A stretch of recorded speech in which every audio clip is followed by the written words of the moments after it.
আচ্ছা, যখন আপনি থাকবেন না, মানে মারা যাবেন, তখন কি শিবতলা বা ষষ্ঠীতলায় থাকবেন?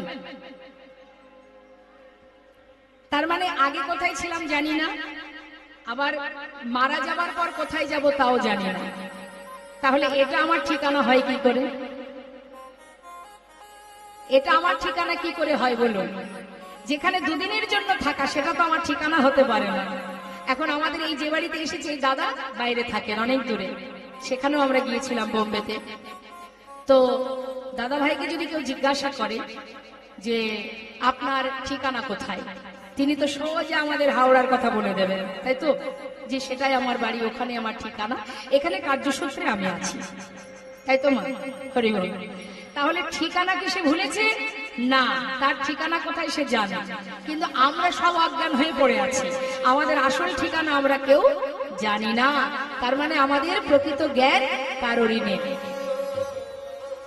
যেখান থেকে আসা সেখানেই ফেরা, আর সেটাই আমার ঠিকানা। এই ঠিকানাটা দুদিনের জন্য,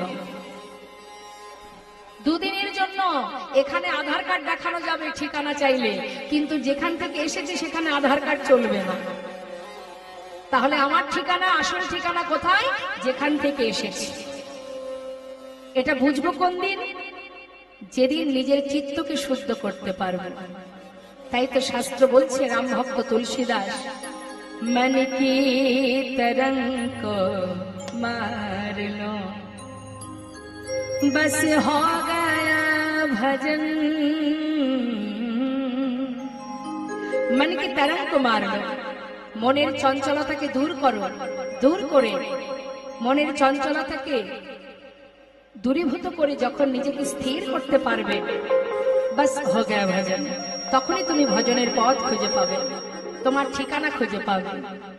आदत बुरी सुधार लो, बस हो गया भजन। आदत बुरी सुधार लो, বুড়ি মানে খারাপ, যত রকমের খারাপ চিন্তা আছে সেগুলোকে যদি দূর করতে পারো, শুধরে নিতে পারো, बस हो गया भजन। आए हो तुम कहां से और जाओगे कहां, इतना दिल विचार लो, बस हो गया भजन। অর্থাৎ কোথা থেকে এসেছো আর কোথায় যাবে, নিজের মনকে জিজ্ঞাসা করো।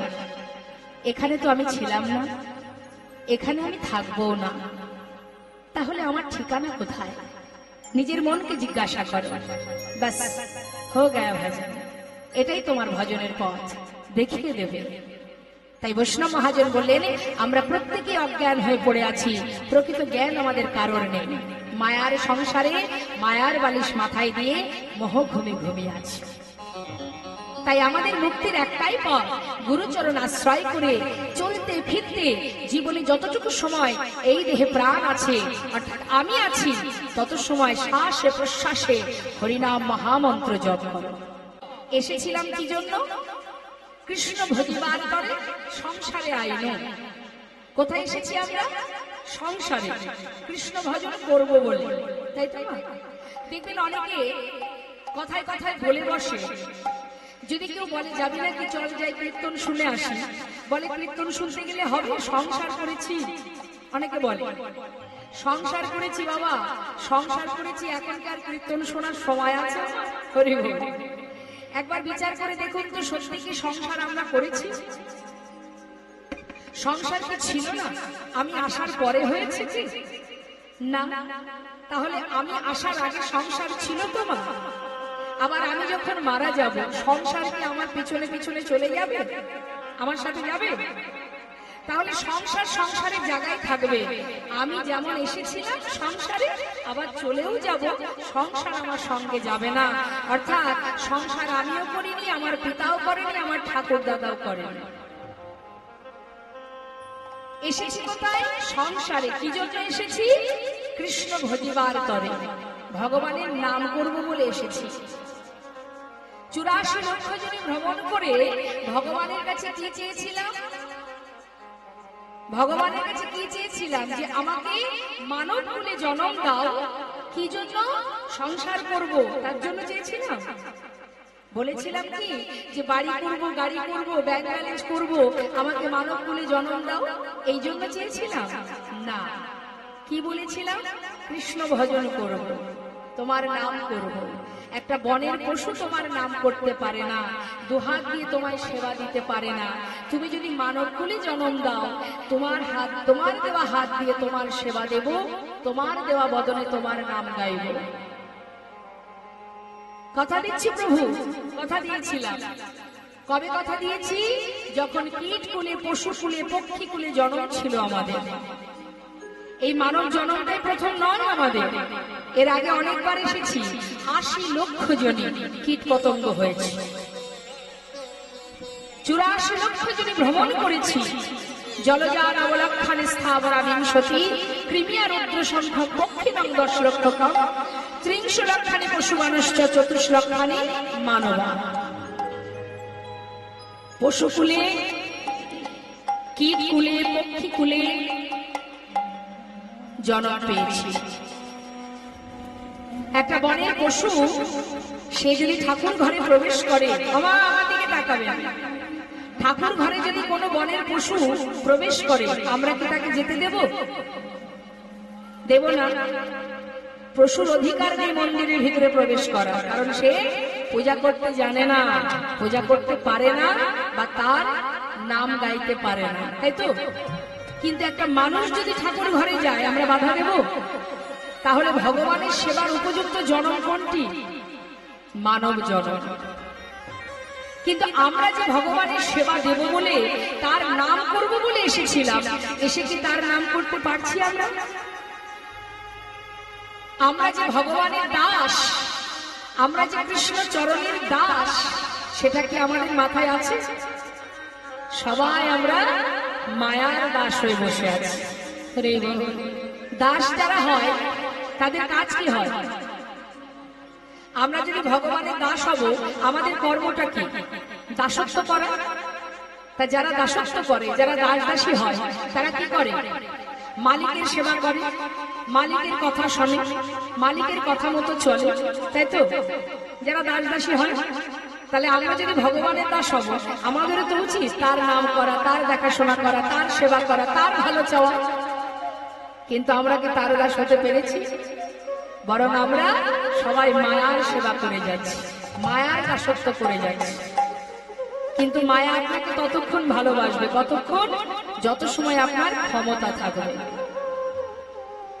যেদিন দশেন্দ্র ষড়রিপু শিথিল হয়ে যাবে, যেদিন আপনার চলার শক্তি থাকবে না, বলার শক্তি থাকবে না, যেদিন আপনার এই দেহ ত্যাগের সময় হবে, সেই দিন মায়া আপনার কাছে আর থাকবে না। সেদিন থাকবে কে? যিনি আপনাকে ধরায় পাঠিয়েছিল, এখান থেকে নিয়ে যাওয়া পর্যন্ত তিনিই আপনার কাছে থাকবেন। জন্ম থেকে মৃত্যু পর্যন্ত একজনই আছেন আমাদের মাথার উপরে, শুধু দেখার নয়ন নেই, তাই আমরা দেখতে পাচ্ছি। সুখী আছে, দুঃখী আছে, ভালোতেও আছে, মন্দতেও আছে, সর্বক্ষণ সে আমার কাছে আছে, কিন্তু আমি দেখতে পাচ্ছি না। দেখার নয়ন নেই, তাই কে আপন কে পর সেই জ্ঞান আমাদের শূন্য হয়ে গেছে। আমরা ভাবছি সংসার আমার, আমার সন্তান আমার, আমার স্বামী আমার, কিন্তু না। সত্যই যদি আমার হতো, তাহলে বৃদ্ধাশ্রমে এত মা চোখের জল ফেলাতেন না। চিন্তা করে দেখুন, ছেলেকে মানুষ করে, ছেলে বিদেশে গিয়ে চাকরি করে, মা বাবাকে দেখার লোক নেই বলে লাখ লাখ টাকা দিয়ে বৃদ্ধাশ্রমে একটা রুম রেখেছে, মাকে সেখানে রেখে দিয়েছে। মা সুস্থ আছেন, মার খাওয়া পড়ার কষ্ট নেই, মাকে রেখে দিয়েছেন টাকা দিয়ে বৃদ্ধাশ্রমে। এবার আপনারাই বলুন, সারা জীবন সন্তানকে মানুষ করে জীবনের শেষের দিনে কি বৃদ্ধাশ্রমে কাটানোর মনোবাসনা, মনে ইচ্ছা থাকে মায়ের? কি চাই শেষ জীবনে মা বাবা? সন্তানের একটু ভালোবাসা। তাই মাগো, জগতে যাদেরকে আমি আপন ভাবছি, পরিস্থিতির সাথে সাথে মানুষ বদলে যায়, শুধু একজন বদলায় না, যে আপনার কাছে আপনাকে এখানে পাঠিয়েছে সে কখনো বদলাবে না। সে নিয়ে যাওয়া পর্যন্ত আপনার কাছেই থাকবে। শুধুমাত্র সেই আছে যাকে ভরসা করা যায়। তাই আজ বৈষ্ণব মহাজন বললেন, নিজের যদি ভাবতে চাও একজনই আছে জগতে, গৌর হরিকে নিজের মনে করো, সেই তোমার সম্পদ। তার চরণ যদি আশ্রয় করা যায়, সুখে দুঃখে ভালো মন্দে সেই তোমার সদা সর্বদাই ভরসা করতে হবে, নির্ভরশীল হতে হবে। আমরা পরিবারের প্রতি নির্ভরশীল হই, কিন্তু পরিবার যখন তখন বদলে যেতে পারে, কি যায় কিনা? একটা মানুষ পরিস্থিতির সাথে সাথে বারবার বদলায়। যেমন আমি আপনাদের একটু বোঝাই, ছোট একটি বাচ্চার সামনে যদি আপনি দামি একটা খেলনা আর অনেক টাকা রাখেন, বাচ্চা কোনটা আশ্রয় করবে? খেলনা আশ্রয় করবে। সে কিন্তু টাকা নেবে না, দামি সুন্দর খেলনা পেলে সেটা গিয়ে আগে ধরবে। অর্থাৎ একটা শিশু প্রথমত আশ্রয় করে কি? খেলনা। সেই শিশু যখন আরেকটু বড় হয়, তখন তার আশ্রয় বদলে যায়।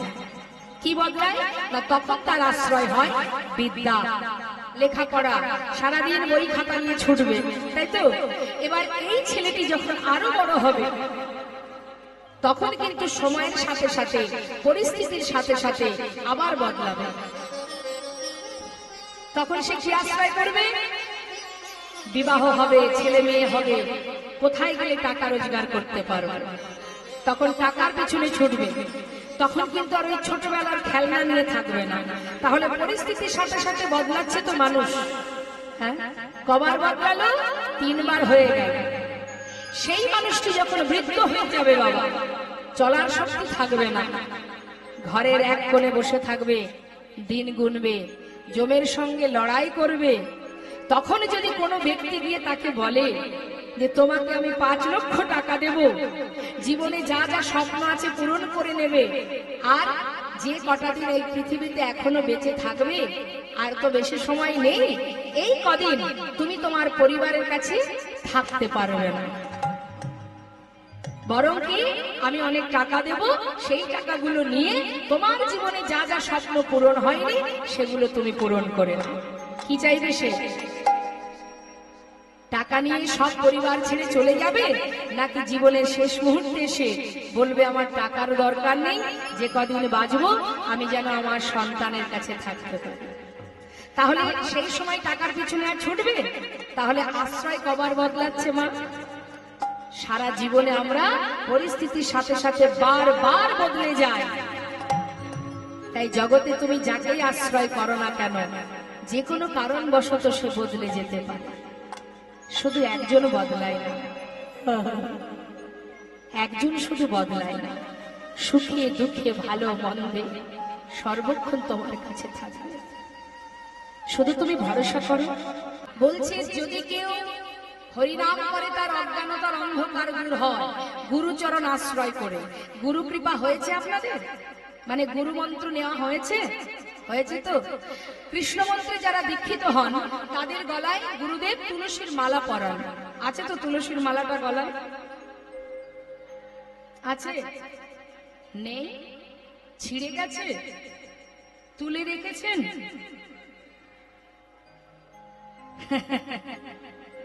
আবার অনেকে চিন্তা করে ওই 10 টাকার মালা পরলে শো নষ্ট হয়ে যাবে, তার থেকে স্বামী আমার কত দামি নেকলেস বানিয়ে দিয়েছে, সেটা পরলে কত দেখতে সুন্দর লাগে, তুলসীর মালা সেখানে শোভা পায়, তাই না?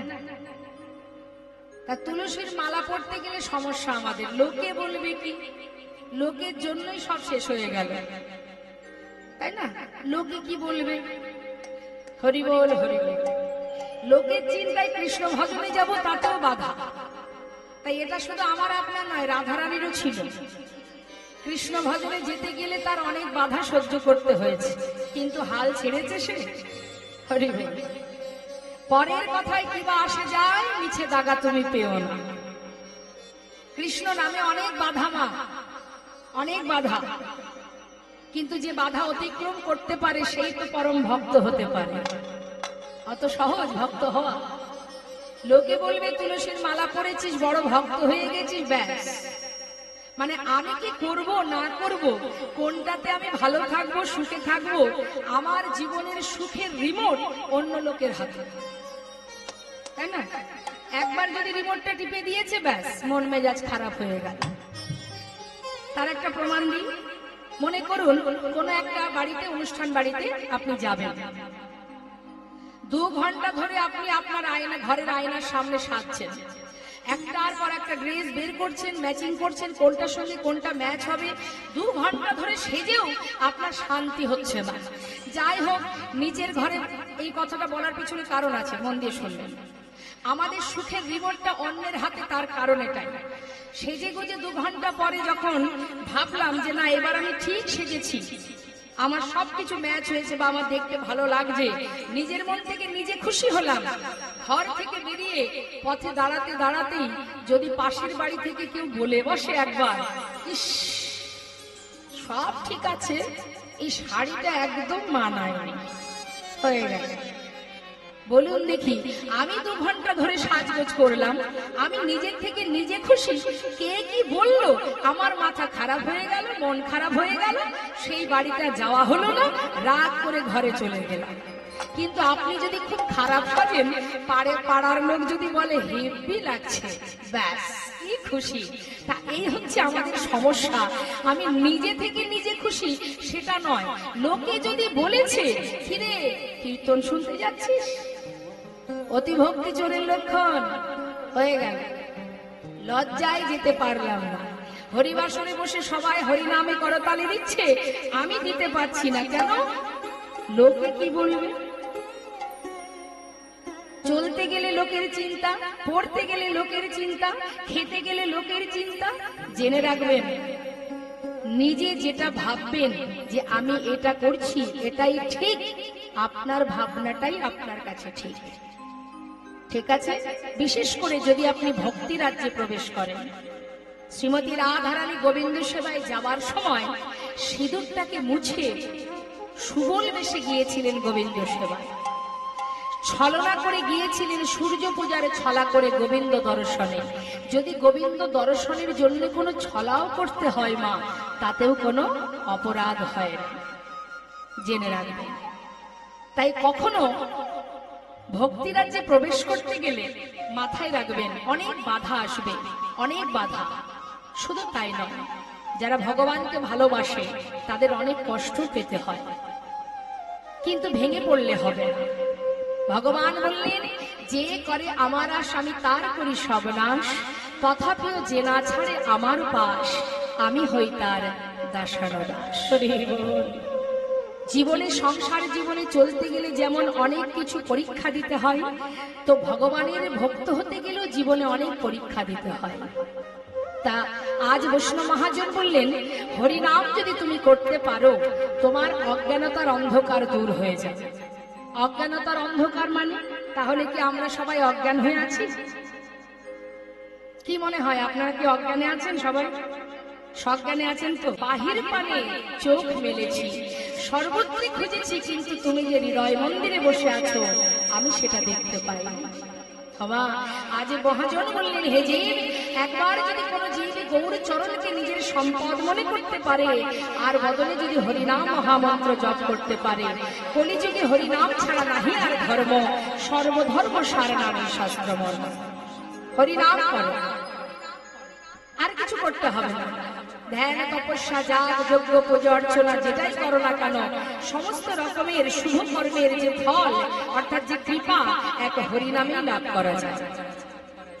মহাজন বললেন, দান ব্রত তপ তীর্থ ক্ষেত্রাদি নাঞ্ছা যায় স্থিতা, শক্তয় দেব মহাপাং সর্বপাপ হর শোভা, রাজস্ব অশ্বমেধন জ্ঞান অধ্যাত্ম বস্তু ন, আকৃষ্ট হরিনামে স্থপিত শেষ নামেশ।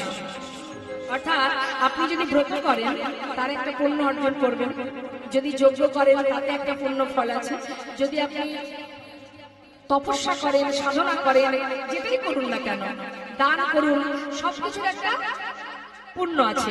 কিন্তু যদি আপনি হরিনাম করতে পারেন, মহামন্ত্র জপ করতে পারেন, জগতে যত রকমের ভালো কাজ আছে সেই ভালো কাজ করলে যে ফল পাওয়া যায় সমস্ত সেই ফল একত্রিত করে যোগ করলে এক হরিনামে সেই ফল লাভ করা যায়। তাই মহামন্ত্র জপ করো, হরিনাম করো, চলতে ফিরতে সংসারে কর্ম করো, তাতে কোনো দুঃখ নেই। রাধারানী সে শিক্ষা দিয়ে গেছেন আমাদেরকে। তিনি আয়ানের ধরনী হয়েছেন, রন্ধন করেছেন, শাশুড়ির কথা শুনেছেন, সবই করেছেন, কিন্তু মনটা কোথায় থাকতো তার? গোবিন্দের কাছে। তুমিও সংসার করো, তুমি অর্থ উপার্জন করো, ছেলে মেয়ের ভবিষ্যৎ করো, কিন্তু এই মনটা দিয়ে দাও গোবিন্দ চরণে। হাতে কর্ম করো, মুখে হরিনাম করো। মুখটা তো আর আমাদের কাজ করবে না, করবে হরিনাম জপ করো, মহামন্ত্র। অন্যান্য যুগে যে ধর্ম ছিল, যেভাবে ভগবানকে পেতে হতো, কলিযুগে তো কোনো কষ্ট নেই। অন্যান্য যুগে যাগযজ্ঞ করতে হতো, পূজা অর্চনা করতে হতো, আর যার জন্য অনেক সময়ের ব্যাপার ছিল, অনেক সময় তার চিন্তা ভাবনা, তার আয়োজন করা, তার ব্যবস্থা করা একটা সময়ের ব্যাপার ছিল। কিন্তু কলিযুগে কোনো কিছু করতে হবে না, তুমি সংসারে কর্ম করো, কিন্তু মুখে হরিনাম করো। তাতে কি হবে? সংসারের প্রতি তোমার যে দায়িত্ব তুমি পালন করছো, আবার বদলে হরিনাম করছো। এটা তোমার কাজ, এটা তোমার নিজের কাজ। এই কাজ কেউ করে দেবে না, কারণ এসেছি যেমন যেতে তো হবে। সেখানে যাবার পর সে তো জিজ্ঞাসা করবে যে মনুষ্য কুলে জন্ম পেয়ে ভবে করেছো কি? যারা বলতে তো হবে সেখানে গিয়ে। ছেলে মেয়েরা বিদেশে গেলে যদি 3 বছর 4 বছর পরে ঘরে ফিরে, মা বাবা জিজ্ঞাসা করে না যে বাবা 4 বছর পর এলি, কি উপার্জন করলি, কি কি করলি? হ্যাঁ, তা আমরা তো তার কাছে কথা দিয়ে এসেছি, যখন ফিরবো সেও তো জিজ্ঞাসা করবে যে কৃষ্ণ বলার বদল পেয়েছো, সেবা দেওয়ার হাত পেয়েছো, ভবে গিয়ে করেছোটাকে। সেই যাবার যেতে যখন আমাদের হবে, তাহলে যাবার পথটা তো আমাদের একটু চিনে নিতে হবে। আসার সময় তো দিব্যি এসেছি, যাওয়ার পর তো কারোরই মনে নেই, ঠিক তাই তো? হরিনাম যদি কেউ করতে পারে, শাস্ত্রে বললেন হরিনামে, হরিনাম গাইলে উপকার, হরিনাম শুনলে উপকার। যেভাবে হরিনাম করো তাতেই উপকার। ইচ্ছাই করো আর অনিচ্ছাই করো, হরিনাম মহামন্ত্র জিহ্বায় উচ্চারণ করলেই তার ক্রিয়া হবে। যদি বলেন কেমন? শাস্ত্রে বললেন হরিনাম যদি কেউ শ্রবণ করে তার কি হবে জান? শুনে নেই, তাহলে একটু বলি। মহাজন বলছেন পদাবলিতে যে হরিনাম কেউ শুনলে কি উপকার। অনেকে আছে যাদের বাক শক্তি নেই, বলতে জানে না, কথা বলতে পারে না। মহাজন বললেন নাম শুনলেও মঙ্গল, শ্রবণাৎ মঙ্গলম, শুনলেও মঙ্গল, তাই তো?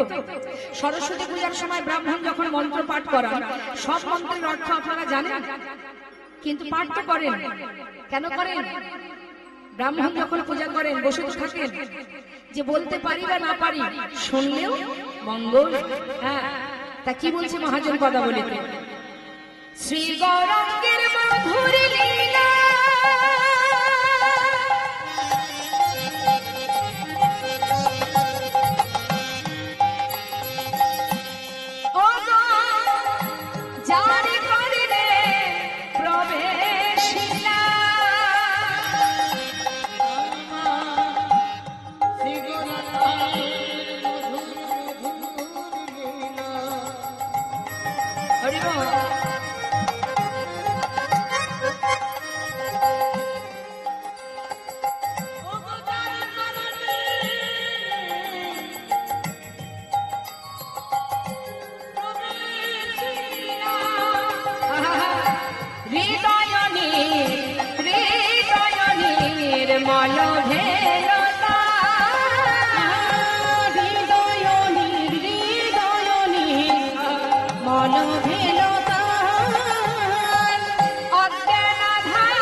হরিবল হরিবল হরিবল। তো একবার তো সবাই মিলে হরিনাম করা যায়। তুলুন দেখি সবাই মিলে হাত, প্রত্যেকে তুলবেন। তুলুন, সবাই তুলুন, হাতে তালি দিয়ে সবাই মিলে হরিনাম জপ করবেন মহামন্ত্র। আমি গাইব, আমার শেষ হলে আপনারা গাইবেন। হরে কৃষ্ণ, হাত নামালে হবে না। হরে কৃষ্ণ কৃষ্ণ কৃষ্ণ হরে হরে, হরে রাম হরে রাম, রাম রাম হরে হরে, হরে কৃষ্ণ। বলুন।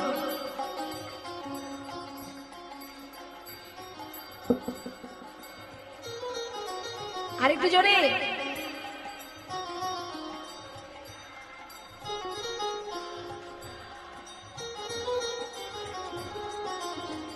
এটা হলো, মন খারাপ হয়ে যাচ্ছে আমার। এত সুন্দর মৃদু মৃদু ঠান্ডা ঠান্ডা আবহাওয়া, হ্যাঁ? তা হরিনাম করতে গেলে উচ্চস্বরে করতে হয়। এমন হরিনাম করবেন, ভগবানের নাম করবেন, তাতেও যদি কৃপণতা থাকে তাহলে কি করে হবে? কণ্ঠে যতটুকু সুর আছে উচ্চস্বরে হরিনাম করতে হবে। এখানে কৃপণতা করবেন না। এটা আমার জন্য নয়, যার যা নিজের জন্য। তুলুন, জোরে জোরে হরিনাম করবেন। হ্যাঁ, দুহাত তুললেই মনের জোর এসে যাবে স্বতঃস্ফূর্ত ভাবে। হরে কৃষ্ণ হরে কৃষ্ণ কৃষ্ণ কৃষ্ণ হরে হরে, হরে রাম হরে রাম, রাম রাম হরে হরে, হরে কৃষ্ণ।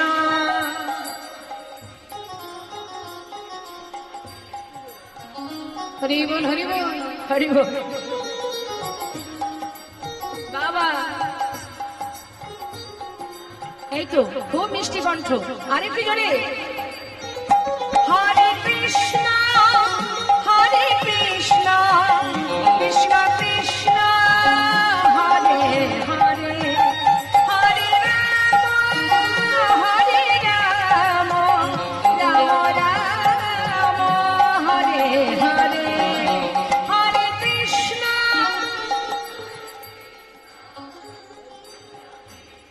বাবা, হরি বল। আহা,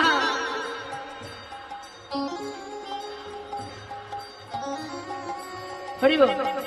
এ হরে কৃষ্ণ হরে কৃষ্ণ কৃষ্ণ কৃষ্ণ হরে হরে, এ হরে রাম হরে রাম, রাম রাম হরে হরে, হরে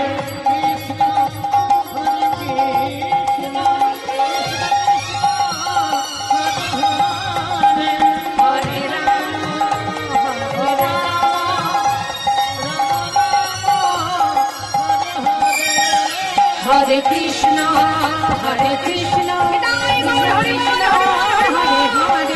হরে রাম হরে রাম, রাম রাম হরে হরে, হরে কৃষ্ণ কৃষ্ণ কৃষ্ণ হরে হরে, হরে রাম হরে রাম, রাম রাম হরে হরে, হরে নাম হরে নাম হরে নাম কেবলম কলনাস্তেব নাস্তেব গতির অন্যথা। শাস্ত্রে বললেন, যদি কেউ হরিনাম বদলে উচ্চারণ করে তার কি হবে জানো?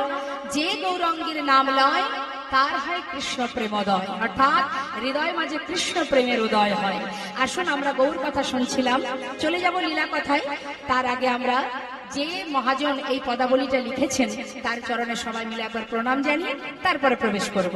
জয় রাধে।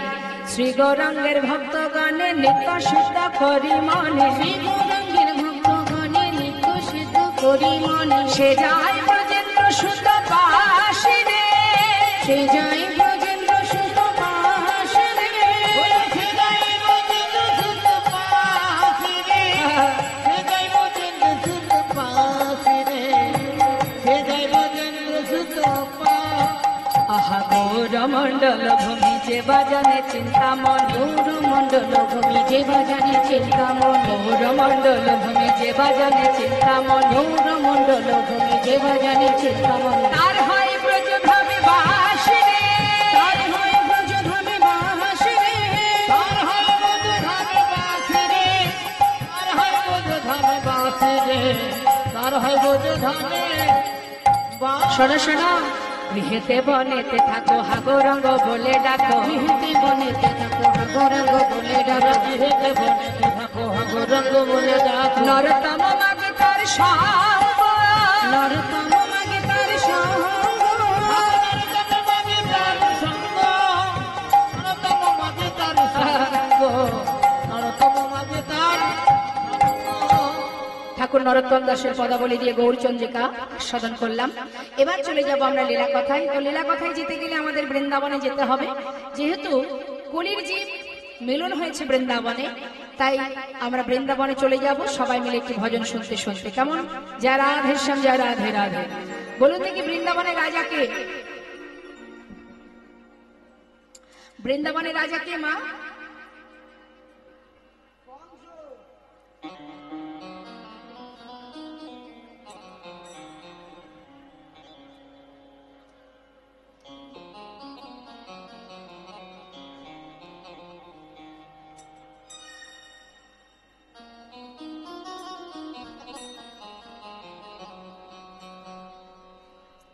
যে রাধে রাধে। তাহলে আমরা বৃন্দাবনে যাব রাধা নাম গাইতে গাইতে। দেখুন আমার গোবিন্দ কত দয়াল, কত বড় মন তার। 84 ক্রোশ বৃন্দাবনটাই রাধানীকে দিয়ে দিয়েছে। তার মানে বৃন্দাবনের সরকার এখন রাধা রানী। হ্যাঁ, তা চলুন আমরা সবাই রাধা নাম গাইতে গাইতে আমাদের বৃন্দাবন ধামে প্রবেশ করব। কেমন? যা রাধে। একবার জয়ধ্বনি উলুধ্বনি, হরিবল হরিবল, রাধে রাধে। চলো চলো চলে যা, চলো চলে যা বৃন্দাবনে, চলো রে সবাই। চলো চলো চলে যা, চলো চলে যা বৃন্দাবনে, চলো রে সবাই। চলো চলে যা, চলো চলে যা বৃন্দাবনে, চলো রে সবাই।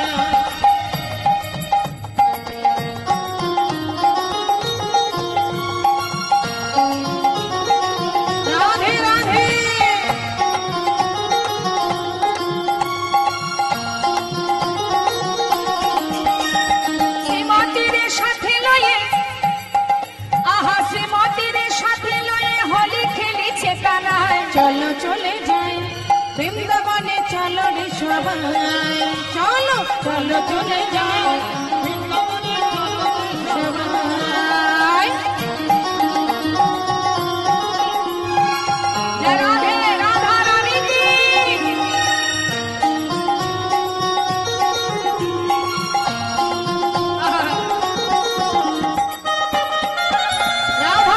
কি, রাধা রানী কি,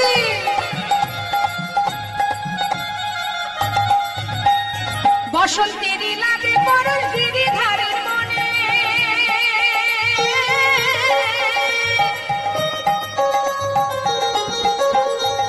ফাগের রঙে খেলে হরি রাধা রানীর সনে। বসন্তেরই লাগে পরশ গিরিধারের মনে,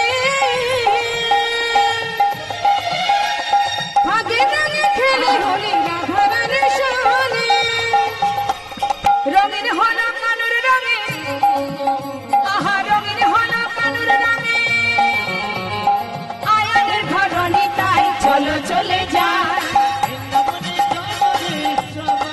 চলো চলো চলে যাই বৃন্দাবনে, চলো রে সবাই।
চলো চলে যা, বৃন্দাবনে চলো রে সবাই, চলো চলো চলে যা, বৃন্দাবনে চলো রে সবাই, বৃন্দাবনে চলো রে সবাই, বৃন্দাবনে চলো রে সবাই, বৃন্দাবনে চলো রে সবাই, বৃন্দাবনে চলো রে সবাই। বলিয়ে রাধা রানী কি, বৃন্দাবন ধাम की, बांके बिहारी लाल की, राधे राधे। जय राधे श्याम। श्रीधाम वृंदावन ভগবান শ্রীকৃষ্ণ আমার যুগে যুগে এসেছেন, নানাবিধ লীলা করেছেন সত্য ত্রেতা দাপর কলিতে, আর আমাদের মতো জীবকে শিক্ষা দিয়েছেন কোন পথে গেলে, কিভাবে ভালোবাসলে ভগবত কৃপা লাভ করা যায়। তো আজ যে ভক্তের কথা আমরা শুনবো মা, তিনি হচ্ছেন মস্ত বড় জমিদার, মুর্শিদাবাদ জেলা, বেশি দূর নয়। এই মুর্শিদাবাদের কান্দি বলে একটি জায়গা আছে। যা রাধে, কি হয়েছে, কি হয়েছে, কি সমস্যা, অসুবিধা কিছু আছে? বসতে অসুবিধা হচ্ছে কি?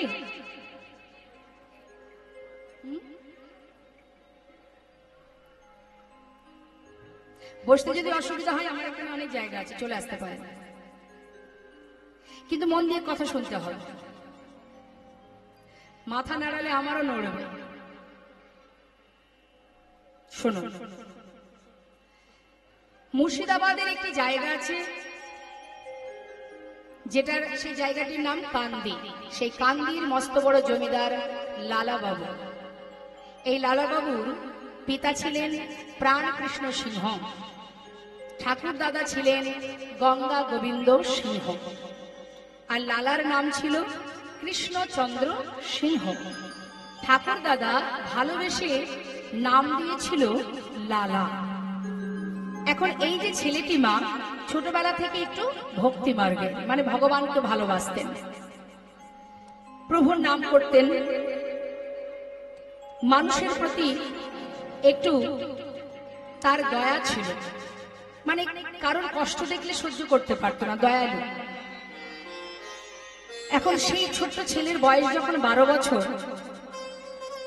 জমিদারি কাচারি বারান্দায় বসে আছে, হঠাৎ সেই জমিদারের সদর দরজা, সেই দরজার কাছে একজন কন্যাদায়গ্রস্ত ব্রাহ্মণ এসেছেন জমিদারের কাছে কিছু সাহায্যের জন্য। এখন যে দাঁড়িয়ে আছে, প্রহরী যারা দাঁড়ে দাঁড়িয়ে আছে, তারা বলছে যে এখানে কিছু দান করা যায় না, দান ধ্যান করার নিয়ম নেই, তুমি চলে যাও।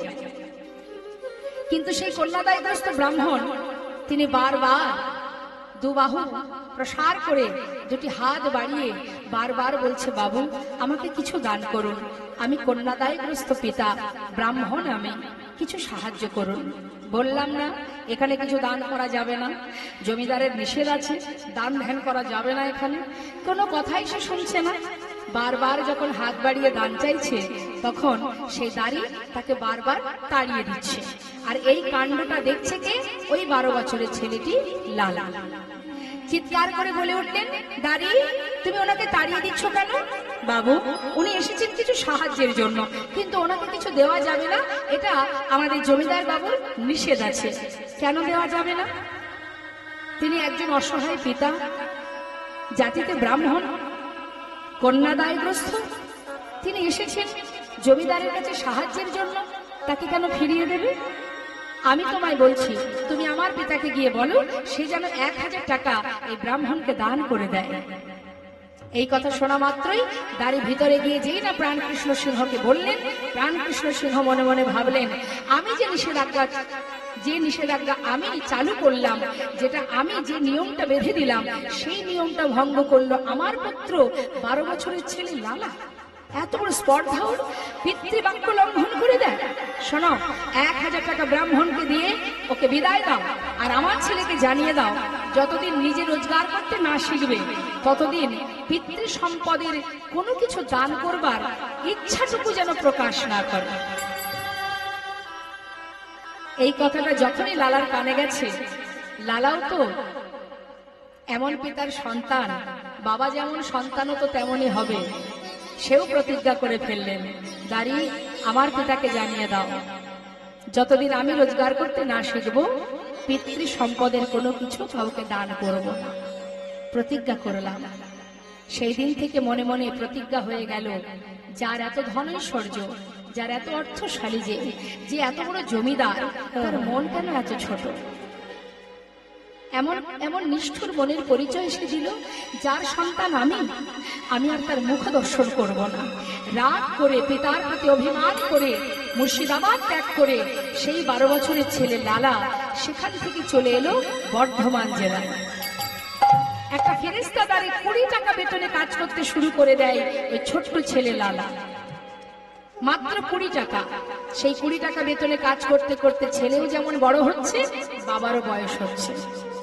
এত প্রজাবর্গ পাঠিয়ে দেয় সন্তানকে ঘরে ফেরানোর জন্য। সেও প্রতিজ্ঞাবদ্ধ, এমন পিতার মুখ আমি আর দেখব না। দেখতে দেখতে প্রাণ কৃষ্ণ সিংহ শয্যাশায়ী হলেন। সন্তান শোকতমা, আর পারছে না সহ্য করতে। শয্যায় শুয়ে আছে, সবাইকে পাঠালো, জানা একবার আমার সন্তানকে নিয়ে আয়, তাকে একবার চোখের দেখা দেখতে চাই। ছেলেও তেমন কঠিন প্রতিজ্ঞা, প্রাণ থাকতে আমি ওই মুখ আর দেখব না। যার মন এত ছোট, আমি তার সন্তান, আমি তার পুত্র, ওই মুখ যেন আমাকে আর দেখতে না হয়। দেখতে দেখতে প্রাণ কৃষ্ণ সিংহের অন্তিম সময় চলে এলো। ভগবানের চরণে আত্মনিবেদন করে নিজের যা কিছু ছিল সব ভগবানের চরণে সঁপে দিয়ে চোখের জলে বুক ভাসিয়ে কাঁদছে।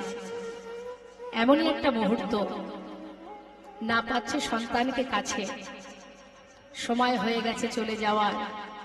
একটা কথার জন্য জনমের মতো সন্তান হারা, চোখের জলে বুক ভাসিয়ে কাঁদছে। আর বলছে, দয়াময়, জীবনে যা কিছু করেছি আমি সবই ভুল করেছি।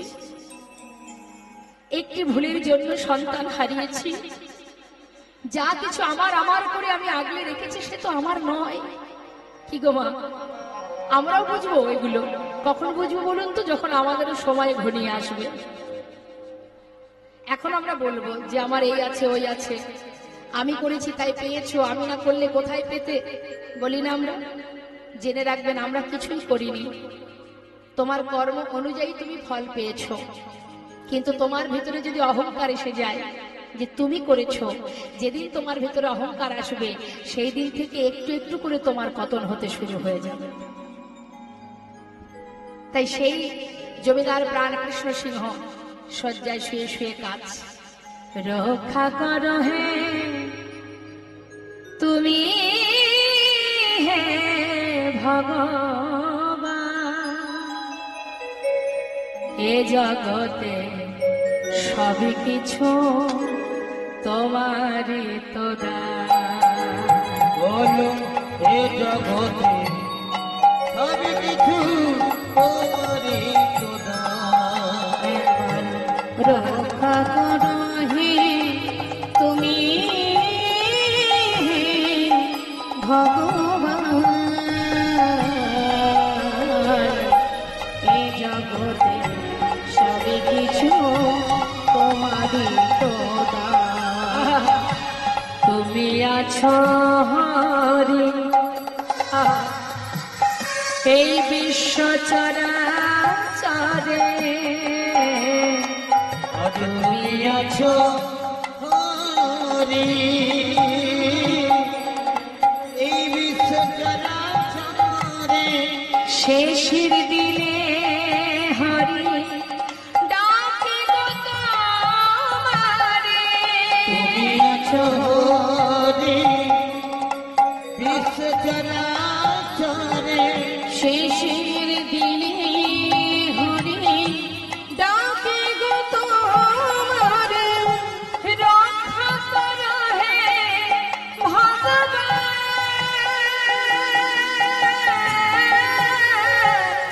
রক্ষা করো হে ভগবান, রক্ষা করো হে ভগবান।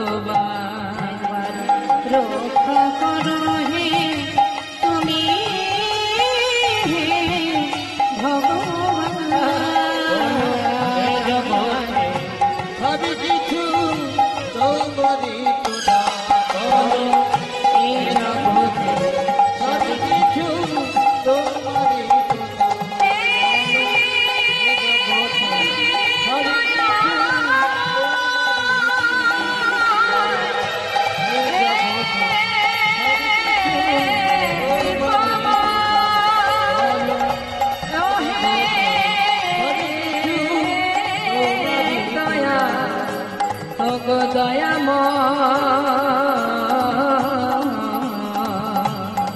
বলো এই জগতে সবই কিছু তোমারই তো দান। বলো এ জগতে সবই কিছু তোমারই তো দান। দেখতে দেখতে প্রাণ পাখি চলে গেল মা। যেই না মারা গেল, মানে ইহলোক ছেড়ে পরলোক গমন করলো, সেই খবর চলে গেল তার পুত্র লালার কানে। খবর পাওয়ার পর এলাকাবাসী সবাই মিলে বর্ধমানে সেই লালার কাছে গিয়ে বললেন, বাবু, যার প্রতি আপনার অভিমান সে তো চলে গেছে, এবার যদি আপনি ফিরে না যান ওই জমিদারি কে রক্ষা করবে? সকলের অনুরোধ শুনে, সকলের অনুনয় বিনয় শুনে তারপরে লালা ফিরে আসে। ফিরে আসার পর জমিদারি হিসাব নিকাশ বুঝে নিয়ে এবার জমিদারি রক্ষা করতে শুরু করে। দেখতে দেখতে বিবাহের উপযুক্ত বয়স হয়েছে বলে তার বিবাহ হলো। স্ত্রীর নাম কাত্যায়নী। কয়েক বছর গেল, একটি পুত্র সন্তান হলো। ছেলের নাম নারায়ণ। নিতাই গৌর হরিবল। ভগবানের নামে নাম রাখলেন মা। আগেকার সময় মা বাবারা ভগবানের নামে নাম রাখতেন, এখন আর রাখে? দেখুন, ভগবানের নামে নাম রাখলে তার একটা উপকার আছে। কি উপকার? তার বড় প্রমাণ হচ্ছে অজামিল। যে অজামিল সারা জীবন অন্যায় করে গেছে, মৃত্যু মুহূর্তে একবার নিজের ছোট ছেলের নাম ছিল নারায়ণ। একজন মণিবর লমস মুনি বলে এক মুনি সন্তানের নাম দিয়েছিলেন নারায়ণ। তাই মৃত্যুকালে নিজের পুত্রকে ডেকেছিল নারায়ণ কাছে আয় বলে। সেই এক ডাকে বৈকুণ্ঠের নারায়ণ দুধ পাঠিয়ে সেই অজামিলকে নিয়ে গিয়েছিলেন বৈকুণ্ঠ ধামে, এক ডাকে। তাই তো শাস্ত্রে আছে মা, একবার কৃষ্ণ নামে যত পাপ হরে, জীবের সাধ্য নেই জীব তত পাপ করে। যদি কেউ ডাকার মতো ডাকতে পারে, এক ডাকেই তিনি সাড়া দেন। আমরা ভগবানকে ডাকি, কিন্তু আমরা ডাকি কি জন্য ডাকি? আমাদের স্বার্থ পূরণের জন্য। যার যেটা অভাব আছে, যার যেটা এখনো পূরণ হয়নি, সেটা পূরণ করবার জন্য ভগবানকে ডাকি, কিন্তু তার চরণ পাওয়ার জন্য তো আমরা ডাকি না। তাই তো তার সাড়া পাই না। ডাকার মতো যদি ডাকা যায়। অনেকে বলে সারা জীবন অন্যায় করেছে, শেষ জীবনে ভগবানের নাম করলে কি আর ভগবানের কৃপা পাবে? এই ধারণাটাই ভুল। ভগবান বললেন, যে মুহূর্ত থেকে আমার জীব, যে মুহূর্ত থেকে একবার নিজের ভুল বুঝতে পেরে আমার চরণ স্মরণ করবে, একবার যদি কোনো জীব বলতে পারে, হে দয়াময়, আমি তোমার, তুমি আমার, শুধু এইটুকু, আর কিছু বলতে হবে না। আজ থেকে আমি তোমার আর তুমি আমার। তার আগ পর্যন্ত জীবনে সে যত পাপই করুক না কেন, নিমেষেই সেই পাপ দূরীভূত। হরিবল হরিবল। যদি কেউ বলতে পারে, ভালোবাসতে পারে। আজ দেখুন সেই জমিদার লালা ছেলের নাম রেখেছেন নারায়ণ। দেখবেন মা, কোন কোন জায়গার নাম আছে ভগবানের নামে। যেমন মনে করুন বিষ্ণুপুর আছে না? তা যে নাস্তিক ব্যক্তি জীবনে ভগবানের নাম করে না, সেও যদি কখনো কোনো সময় নাম করে বলে, যাবি নাকি কৃষ্ণনগর, যাবি নাকি গোপালনগর, যাবি নাকি বিষ্ণুপুর, তাহলে মুখে উচ্চারণ হচ্ছে তো? শাস্ত্রে বললেন, হেলায় বা শ্রদ্ধায় যে বা নাম লয়, ক্রমে ক্রমে কৃষ্ণ ভক্তির হয় উপচার। কৃষ্ণ গালি দিতে কেউ যদি করে কৃষ্ণ নাম উচ্চারণ, সেই নাম হয় তার মুক্তির।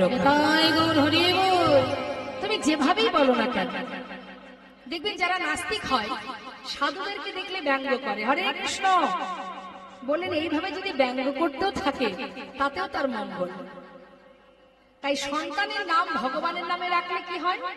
দিন অন্তে নিজের পুত্রকে যখন ডাকা হবে, সেই যে উচ্চারণ, যে শব্দটা আমরা উচ্চারণ করছি, সেটা কি ভগবানের নাম, তাই তো? তাহলে তার নাম উচ্চারণ হচ্ছে। সেই জন্য আগেকার সময় মা বাবারা সংসারে হাজার কর্মের মধ্যে দিয়ে ভগবানের সেবা দেওয়ার সময় হতো না, নিজের সন্তানের নাম ধরে ডাকতেন আর মনে মনে ভাবতেন যে একবার হলেও তো প্রভুর নামটা উচ্চারণ হচ্ছে। হরি বল হরি বল। তাই আজ ছেলের নাম রেখেছে নারায়ণ।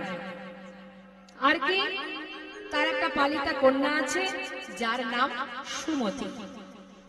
তিনি একটু ভক্তি মার্গের গান করতেন, গান ধ্যান করতে ভালোবাসতেন।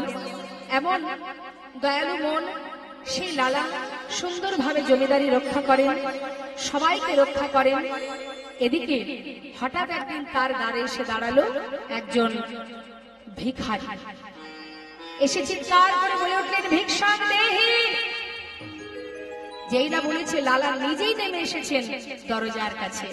এসে বাইরে ভিখারিকে দেখে বলছে, ও ভিখারি, তুমি ভিক্ষা করো কেন, একটু বলবে? তখন সেই ভিখারি বলে উঠলেন, বাবু, আমি কেন ভিক্ষা করি তাহলে শোনো। বাবু গো,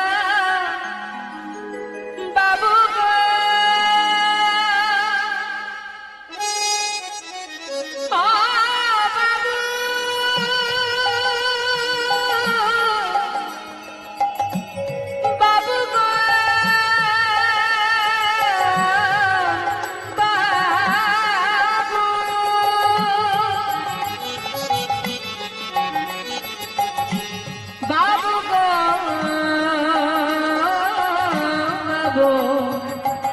বাবু গো, বাবু, আমি হলাম দিন ভিখারি। বলে ও বাবু, আমি হলাম দিন ভিখারি। আমার ঘরে আছে গিরিধারী। ও বাবু, তাই দাঁড়ে দাঁড়ে আমি ভিক্ষা করি। আমার ঘরে আছে গিরিধারী।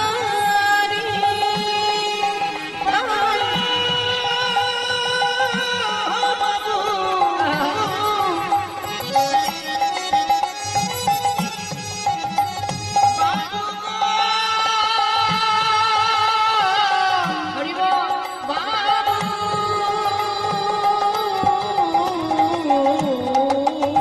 আমার ঘরে আছে গিরিধারী।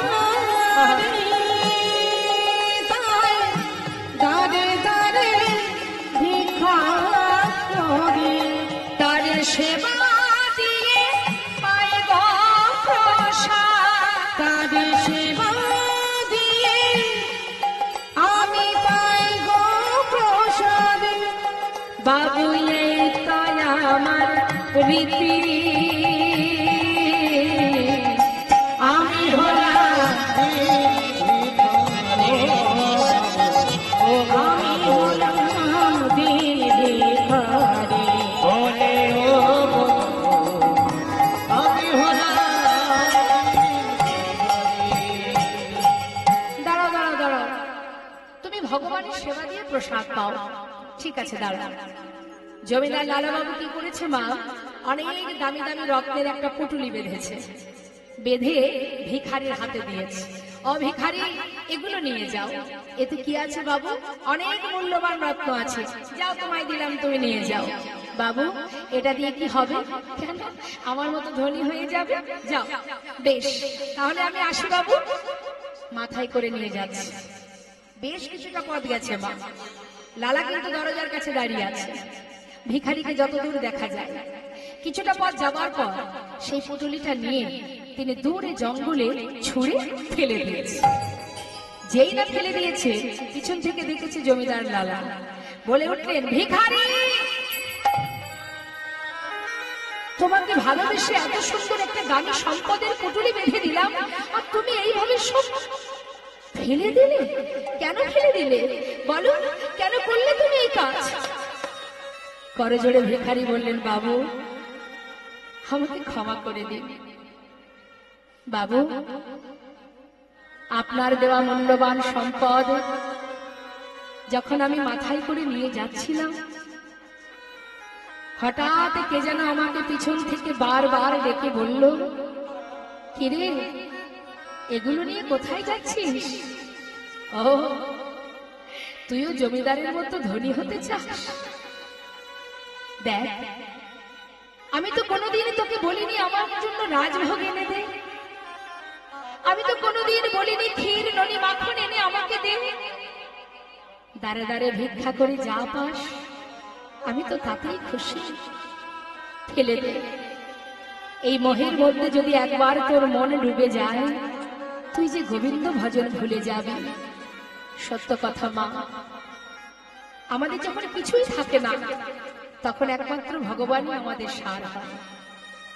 যখন প্রভু একটার পর একটা মনোবাঞ্ছা আমাদের পূর্ণ করতে থাকে, দেখবেন সংসার, ধন, ঐশ্বর্য, টাকা পয়সা, বিষয়, সম্পদ, সেই জিনিস লক্ষ্য করতে করতে, সেই দিকে দেখভাল করতে গিয়ে দিনন্তে ভগবানকে একবার সেবা দেব সময় আমাদের হয় না। তখন আমরা কি করি? সারাদিন কেটে যায় হাজার সংসারের কাজে। বাড়ির ছোট ছোট বাচ্চাদেরকে বলি, যা তো একটু ঠাকুর ঘরে একটু পূজাটা দিয়ায়, আমার সময় নেই। আর যখন কিছুই থাকে না তখন একমাত্র তিনি সার হন। তাই বলছে, যা ওগুলো ফেলে দে। ওগুলো যদি তুই নিয়ে যাস, দিনে দিনে জমিদার লালার মতো তোরও মোহে ডুবে গিয়ে এমন সময় আসবে তুই ভজন ভুলে ভগবত সেবা থেকে বঞ্চিত হবি। ডাকছে, বলছে, শোনো শোনো, জানো বাবু আমাকে কি বলছে প্রভু? বারবার যেন বলছে, আয় ভিখারি আয় রে ফিরে, ভুলে যাস না মহাভরে। আয় ভিখারি আয় রে ফিরে, ভুলে যাস না মহাভরে।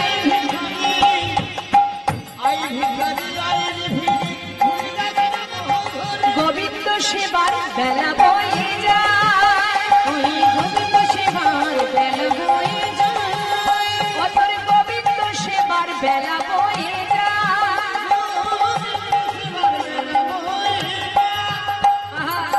বিদুরের খুদে যেমন, কি বলছে মা? বিদুরের খুদ, অর্থাৎ বিদুরের ঘরে যে গোবিন্দ শাকান্ন সেবা করেছিল, খুদ অন্ন। তাই বলছে, ওরে ভিখারি, বিদুরের খুদ যেমন তোর ভিক্ষার অন্ন তেমন। বিদুরের খুদ যেমন তোর ভিক্ষার অন্ন তেমন। সেবা দিতে ভুল করিস নে আমার, সেবা দিতে ভুল করিস নে আমায়। ওরে আই ভিখারি আই রে ফিরে, আয় ভিখারি আয় রে ওরে ফিরে, আই ভিখারি আই রে ফিরে। আয় ভিখারি আয় রে ও তুই ভুলে যাস না মহাভরে, আই ভিখারি আই রে ফিরে। ভুলে যাস না মহাভরে, আয় ভিখারি আয় রে ফিরে।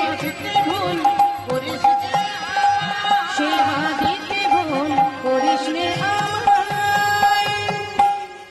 ভগবানের সেবা দিতে গেলে রাজভোগ লাগে না মা।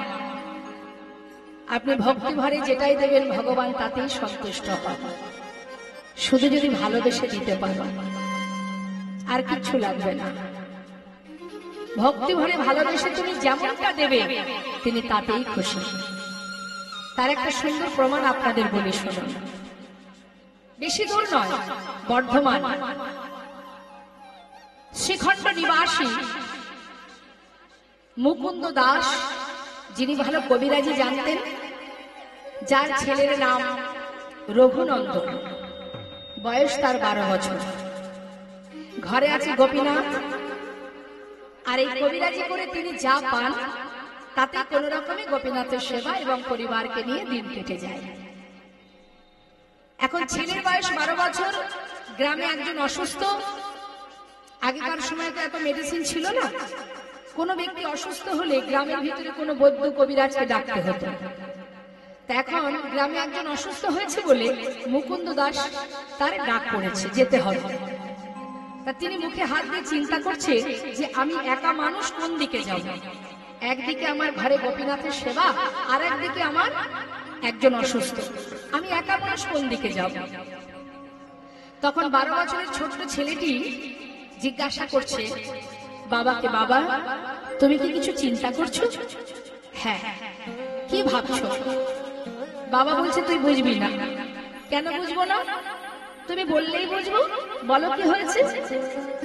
দেখ, আমি একা মানুষ, দুই দিকে একসাথে কাজ পড়ে গেছে, কোন দিকে আমি যাই বল? ঘরে গোপীনাথের সেবা, একদিকে গ্রামে অসুস্থ, কোন দিকে আমি একা যাই?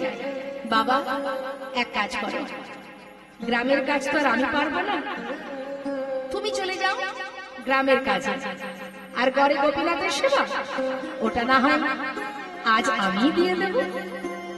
মুকুন্দ দাস এই কথাটা শুনে একটু মৃদু হাসলেন, বললেন, বাবা, ভগবানের সেবা বললেই কি সেবা হয় রে? তার অনেক নিয়ম আছে, অনেক মন্ত্র জানতে হয়, তুমি যেমন খুশি সেবা দিলে হবে। তখন ছোট্ট ছেলে বলে উঠলেন, বাবা, আমি হয়তো তোমার মতো মন্ত্র জানি না, আমি যদি ওকে ভালোবেসে খাওয়াই, ও কি খাবে না? মনে মনে চিন্তা করছে মুকুন্দ দাস, কথাটা তো ঠিকই, ভগবানের মন্ত্রতন্ত্রের প্রয়োজন হয় না যদি কেউ ভালোবেসে সেবা দিতে পারে। বৃন্দাবনের যারা ব্রজগোপী, আলাভোলা গোয়ালিনী যারা, তারা কি মন্ত্র দিয়ে গোবিন্দকে কাছে পেতে? ভালোবেসে।